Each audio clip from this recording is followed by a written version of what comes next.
wasaaradda arrimaha gudaha iyo dawladaha hoose ee maamul goboleedka Hirshabeelle ayaa sheegtay in ay soo gabagabowday hawshii dhismaha dawladda hoose ee degmada Jowhar oo muddooyinkii ugu dambeeyayba ay ku hawlanaayeen. waxa ay sheegeen in hawshaasi hadda ay tahay mid diyaar loo yahay in la dhiso xubnaha golaha deegaanka ee degmada Jowhar. wariyaha nooga soo warrama Jowhar Ibrahim Cali Nuur ayaa warka noo soo diray. dhismaha golaha deegaanka magaalada Jowhar ee caasimadda maamulka Hirshabeelle ayaa waxa ka soo qayb galay maamulka gobolka Shabeellaha Dhexe, mas'uuliyiin ka tirsan wasaaradda arrimaha gudaha Hirshabeelle iyo qaybaha kala duwan ee bulshada ku nool magaalada Jowhar. wasaaradda arrimaha gudaha iyo dawladaha hoose ee maamulka Hirshabeelle ayaa sheegtay in heer gabagaba uu marayo dhismaha golaha deegaanka degmada Jowhar ayna ku wareejiyeen dhisidiisa odayaasha dhaqanka. qaar ka mid ah waxgaradka magaalada Jowhar iyo ururada dhalinyarada iyo haweenka ayaa sheegay in aad ugu faraxsan yihiin hadda kadib maamulka degmada Jowhar in bulshada ay soo doortaan. waxaan u mahad celinaynaa cid alle cid ka qayb galeysatay oo ugu horeysa wasaaradda arrimaha gudaha. barnaamijkan waxaan u maleeyahay wuxuu soo socda dhowr waqti soo socday, haddana maanta waxaan u maleeyahay qaybtiisi kale oo bulshada la soo keenay inay tahay. waxaan rajaynaynaa oo aad u soo dhaweeynaa barnaamijka inuu sii socdo oo nidaamka uu ku bilowday iyo sida uu ku socday wasaaradda ku daadiyay saadan ugu qanacsanahay.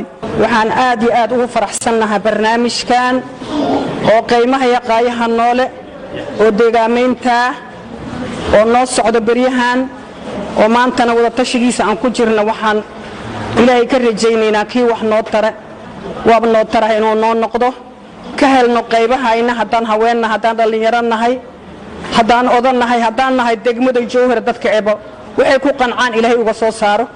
waana soo dhaweynaa. waxaa sidoo kale goobta ka hadlay gudoomiyaha maamulka gobolka Shabeellaha Dhexe Axmed Meyri Makaraan. maslaxadda ummadan haday wadooyin tahay iyo haday horumar kasta ummadan ay leedahay oo waxbarashada ama dhan kasta wax alla wixii lagu horumari lahay qofka fikiraya inuu yahay ayadoo culays badan iyo dhibaatooyin badan iyo wax badan oo culays ay jiraan, haddana waxaa la rabaa maalinba meel la tagay adduunyadu caafimaadku waxa lagu helaa in yar cudurkaas soo degdego caafimaadka ciyaw ma yimaado. waxaan rabnaa marka in dan kasto la leeyahay ama qof kasta dan kasto leeyahay laga hormariyo danta guud ayaa wax noo gasho. danta guudana ummadan miday karto, danta guudoo la hagaajiyana ummadda hagaaji karto.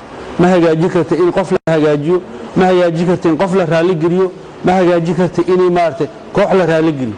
waxa raali geli kara ummadan maslaxada ummadda ka dhaxayso oo si wanaagsan looga shaqeeyo. ummadaas ay maslaxadaas laga shaqeeyo ay ummadda u arki kartaa waxa ay tahay iyo wanaag. wasiirka wasaaradda arrimaha gudaha iyo dawladaha hoose ee maamulka Hirshabeelle Maxamed Cali Caadle ayaa isna sheegay dhismaha golaha deegaanka degmada Jowhar inay gacanta u geliyeen bulshada. odayaashan waxaan ku celcelinaa oo aan ku adkayhaa war haddaad shalay ahaaday adiga oday beeleed haddaad ahaaday maanta waxaan idinka rabnaa inaad noqoto oday Jowharaan rabnaa. haddii nin la arkaba uu beesho ka dhasho uu yiraahdo anigu beeshaasaan anigu ahay wax la arkabana iidaan mudan isu imaamayno. laakiin waxaa isu keeni karo inaan magaca degmada qaadano oo oday la arkaba oo ahaada nabadoon beeleed meesho ka ahay nabadoon beled oo noqdo. markaasna aan ummadda sida aan wax kala gaarsiin karno cadaalad ilaaha laga helaahe aan cadaaladda ku dadaalno. laga bilaabo saacadan xaqiina soo jirta arintaas waxaan idinka rabnaa in aad u diyaar garowdeen haddii ay dhamaatay dib u heshiisiintuna aad wax qaybiskii awood aad u diyaar garowdeen si daacada oo xaq oo ilaahay dartiis aad wax ku qaybisiin. anuguna weydin ku korjoogteena weydin fiirsanaynaa. haddaad hay adinku aad wax qaybiyeen oo nagu soo celiseen markaas mas'uuliyadda anuguna caasimaysiin. markaas qalin warqadii tay haddii ilaahay raado. Ibrahim Cali Nuur TV Universal.